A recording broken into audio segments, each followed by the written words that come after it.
So, kung magpapalagay ka ng RFID, ang tanging kailangan nyo lang. Paps, kamusta? Balita, balita. Ayun pa lang.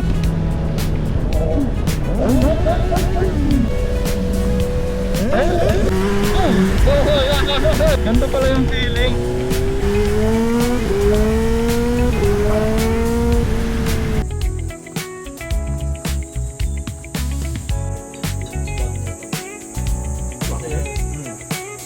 Line up natin for today. What is up, guys? Good morning. It's your boy, Good Juicy, and we're back again for another episode of our vlog. Yun, guys. So, first ride natin kay Stark. Stark yung pinangalan natin sa kanya. So, nagmamadali tayo kasi late na tayo for our ride with CCR. So, first ride natin kay Stark. Tara na. Late na tayo. In this episode din, guys, papalagyan na natin ng RFID itong ating baby. Let's go, let's go. Hindi na natin mapapailit yung makina, maaga pa kasi. Hindi na lang muna natin bobombahin. Good morning, guys! Ganda lang init ng araw, oh. Pinagbigyan na naman tayo, Lord. Thank you, Lord. Napakagandang araw. So for this episode, guys, palalagyan natin ng RFID itong si Stark. And first ride natin dito kasama ang CCR. Ito lang ang problema natin, late na tayo. Alas 7 yung tagpo natin sa Caltex Mamplasan, kaso alas 6 na, magpapa-RFID pa tayo. Hindi ko lang kung maabot tayo sa 7 o'clock na tagpuan. Sasabi na siguro ko sa kanila manatid. What a good day to thank God. Magpasalamat sa lahat ng blessing. Be grateful, syempre. Sarap. Late na tayo, tas traffic pa.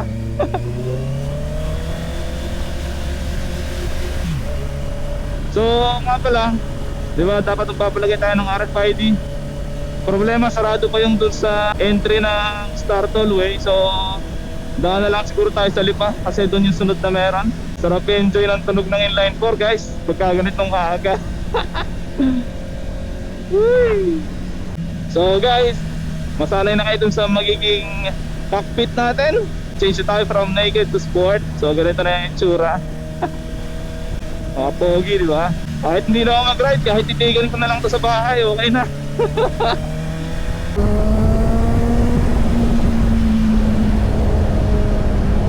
So guys, so dito tayo sa Petron Lipa. Dito tayo magpapalagay ng RFID kasi sarado rin sa entry ng Star Toll eh. At may basag dito. Nandito na sa Big Moto Club. May ride sila ngayon.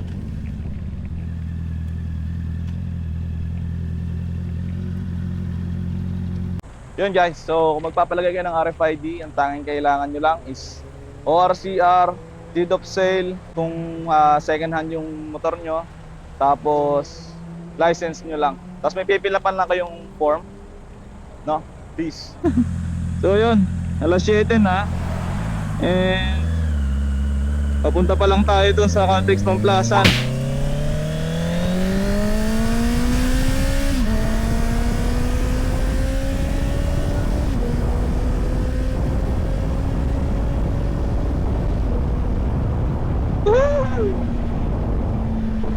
Yan, guys, so medyo natagalan yung pagpapakapit natin ng RFID. Almost 30 minutes tayo nandito doon. Hindi ko ina-expect na ganun katagal. Matropang CCR, pasensya na. Baka kung anong oras na ako makarating dyan, 7:30 na siguro. Ay!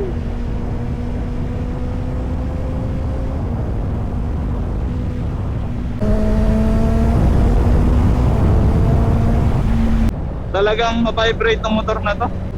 Actually, yung mga sinasabi nila na pagka high RPM lang, hindi. Actually, kahit nasa mid RPM, may vibrate ka na mararamdaman. Ito yung hindi ko na-experience sa NK Not, no? Sobrang tahimik ng akin, ano, I mean, sobrang kalmado. Kahit 3-cylinder yun, doon ko ina-expect sana yung medyo vibration eh. Somehow, ito yung isa sa mga dislike ko rin sa motor na to. Mas ramdam ko yung 95 horsepower dun sa NK. No bias. Siyempre, bike ko na rin to. Bata ko magiging bias doon sa unang bike. Siguro dahil nga 4-cylinder to, hindi malakas yung torque niya sa low RPM. Hindi katulad nun talagang dagos kung dagos eh. So hindi ko maiwasan mag-compare kasi siyempre medyo matagal ko rin naging bike, isang taon ko rin naging bike yun. Yung tunog talaga yung incomparable, napakagandang tumunog nito. Grabe.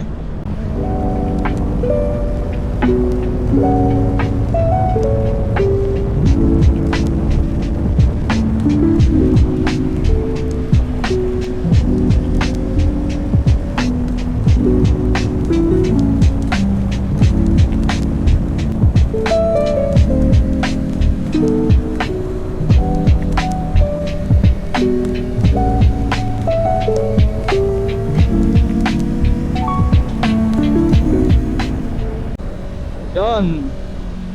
Guys, so dito na tayo sa Caltex Mamplasan. Hanapin lang natin sila. Ang alam ko sa Army Navy yung ano namin, usapan namin. Saan sila?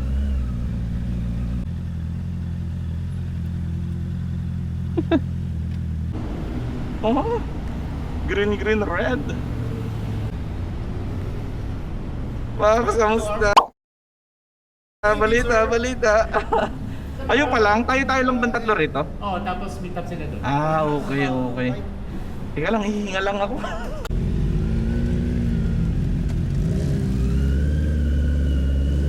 Dalawang team green yung kasama natin yan.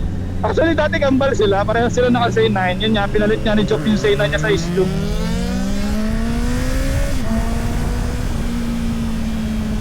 Rugi tayo rito, 200 horsepower.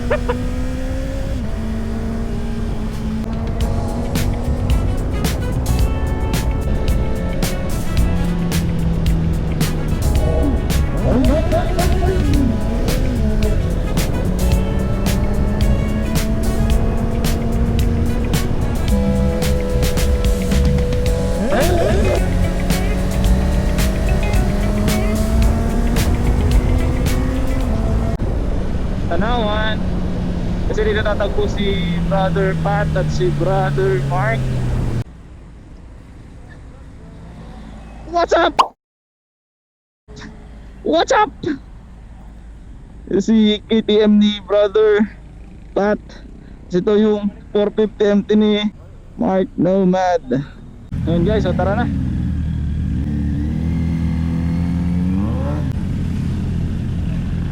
Dito ba?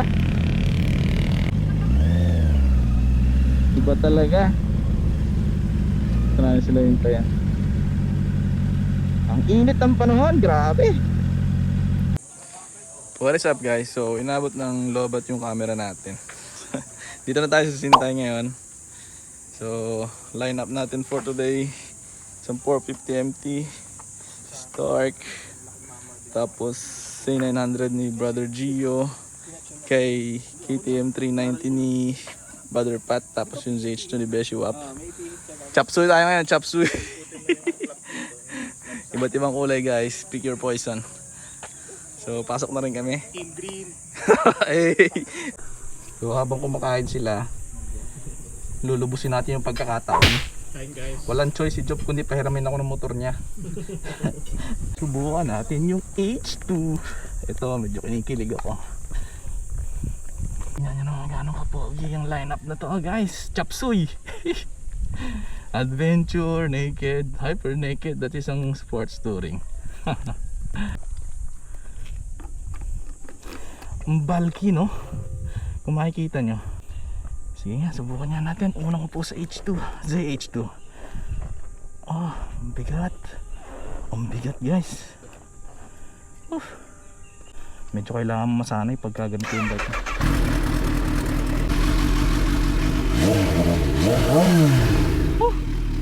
Grabe.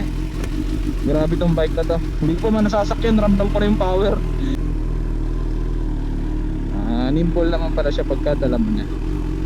Pero pag drive mo na siya, parang hindi ganun kalaki yung feeling mo sa kanya. Oh, parang naka-NK lang din. Pero ramdam mo yung power. Ramdam mo yung power. Subukan natin ang isang. Dito na lang siguro tayo sa straight. Hindi pa natin kabisado yung hunting nito, so yung power lang muna. Oh, subok.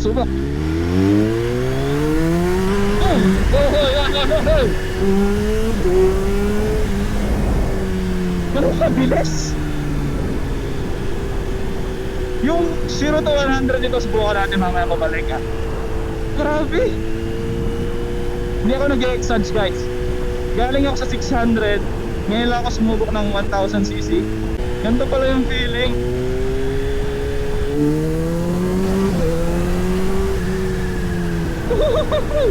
Naririnig ko yung sipol pagka medyo high RPM na.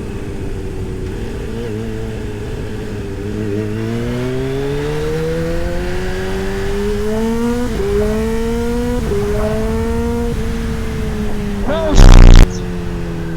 No shit! What? Balik na natin to. Baka iuwi ko to. Pero grabe ang bigat niya pagka sa ganitong mga tigil. Sa maneuver niya sa stops. Mabigat siya. 240 kilograms pa naman eh.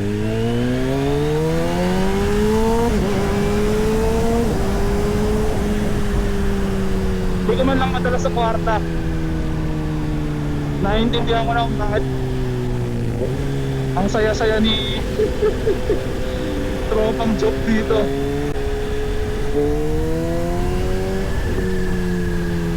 What? Ito talaga yung masarap sa Kawasaki, no? Sobrang familiar niya gamitin. Alam mo yun, kahit bago ka sa pagmamotor, sobrang familiar nung feeling dun sa bike. Hindi ko ma-explain ng maayos eh, pero alam mo yun, nung sakay mo pa lang parang alam mo na kagad kung paano siya gamitin. Unlike yung Honda na medyo napapanu-panu pa ako ng konti, lalo sa mga text na clutch and everything.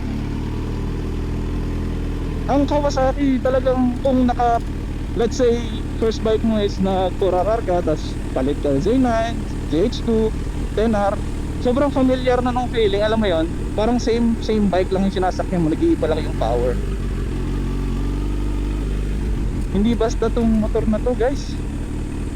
This is something na kailangan mo talaga mag-ingat kapag dala mo, kasi unang-una hindi siya magaan eh. So sa mga alangan na bigo at wala itong mga ganito, or do sa let's say bumping kayo, ito yung medyo mahirap na ilin kasi mabigat yung bike itself.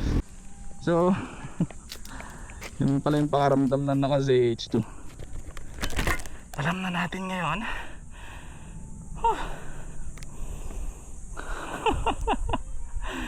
Iba yung saya pag kaya yung motor. Huwag ka magtatampo.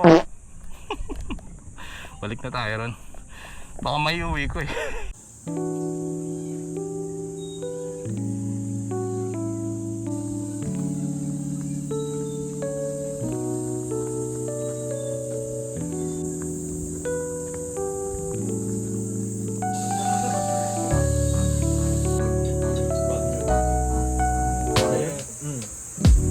Pero kung kakain kayo doon, ano?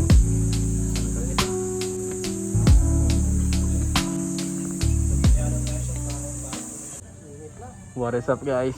So tapos na kami dito sa Sintay and pauwi na kami. Check out na kami, check out. Ayan, so wala, diretso bahay na rin tayo. Nag breakfast ride lang tayo ngayon eh. Ikutan lang ulit natin yung mga kasama natin. Anyway guys, tapusin ko na lang muna dito yung video. Kung nagustuhan nyo yung video, please don't forget to leave a like at mag-subscribe sa channel natin dyan sa baba. Again, this is Kuya Juicy and peace.